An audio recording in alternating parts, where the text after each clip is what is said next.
Okay. And మీరిందాక చెప్పారు, ఈ ప్రాబ్లమ్ వచ్చినప్పుడు చాలామందికి కాళ్ళు, చేతులు తిమ్మిర్లు, వణకడము, లేకపోతే సరిగ్గా నిద్ర పట్టకపోవడము, ఇలాంటి ప్రాబ్లమ్స్ వస్తాయని. సో, ఈ ప్రాబ్లమ్స్ ఇంకొక వేరే స్టెరాయిడ్స్ వాడినా, లేకపోతే ఇంకేదైనా ప్రాబ్లమ్ ఉన్నా కూడా, విటమిన్ డెఫిషియన్సీ ఉన్నా కూడా వస్తూ ఉంటాయి కదా!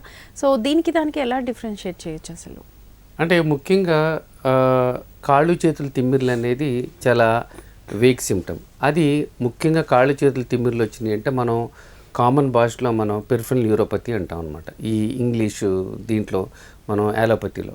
ఈ పెరిఫరల్ న్యూరోపతి కారణాలు ఏంటో చూసుకోవాలి. ముఖ్యంగా ఎక్కువ శాతం మందికి అంటే ఏజ్ని బట్టి ఉంటుంది. అంటే ముఖ్యంగా షుగర్ ఉన్న వాళ్ళకి కాళ్ళు చేతులు తిమ్మిర్లు వచ్చే అవకాశం ఎక్కువ ఉంటుంది. అలాగే కొన్నిసార్లు ఈ నరాలకు సంబంధించిన రక్తనాళాల్లో ప్రాబ్లం వస్తే కనుక వాస్కులైటిస్ అంటారు. దాని మూలాన ప్రాబ్లం వచ్చే అవకాశం ఉంటుంది. అలాగే కొన్ని మెడికేషన్స్ ఉదాహరణకి క్యాన్సర్ మందులు కానీ, టీబీ మందులు కానీ ఇలాంటివి వేసుకున్నప్పుడు ఈ న్యూరోపతి లక్షణాలు ఉండే అవకాశం ఉంటుంది. అలా చాలా కారణాలు ఉండొచ్చు న్యూరోపతికి.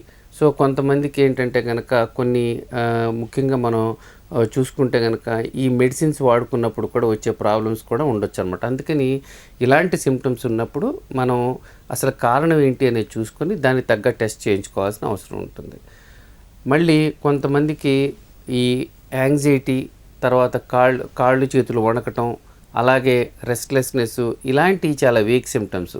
ఇలాంటి సిమ్టమ్స్ ఉన్నప్పుడు ఏంటంటే ముఖ్యంగా మనం చూసుకోవాల్సింది ఏమైనా మెడిసిన్స్ వాడుతున్నారా, అలాగే ఏమైనా ఆల్కహాల్ బారిన పడి దాని ఆల్కహాల్ లిమిట్ దాటి దాని వలన వచ్చే ప్రాబ్లమా, సడన్గా ఆల్కహాల్ ఆపటం వలన, లేకపోతే ఏమైనా థైరాయిడ్ లక్షణాలు అంటే థైరాయిడ్ ఎక్కువైనా తక్కువైనా ఇలాంటి లక్షణాలు ఉండే అవకాశం ఉంటుందన్నమాట. అందుకని ఒక సిమ్టమ్తో మనం ఒక జబ్బు అని అనుకోవటానికి లేదు. అలాగే మల్టిపుల్ సిమ్టమ్స్ ఉన్నా కూడా ఇది ఒకే జబ్బు అని చెప్పటానికి లేదనమాట. అందుకని ఇప్పుడైనా సరే పేషెంట్ వచ్చినప్పుడు ప్రాపర్గా హిస్టరీ తీసుకొని ఓకే ఈ వయసులో ఈ సిమ్టమ్స్కి ఏమేమి కారణాలు అయి ఉండొచ్చు అని చెప్పి ఇన్వెస్టిగేట్ చేసుకోవాల్సిన అవసరం ఉంటుంది.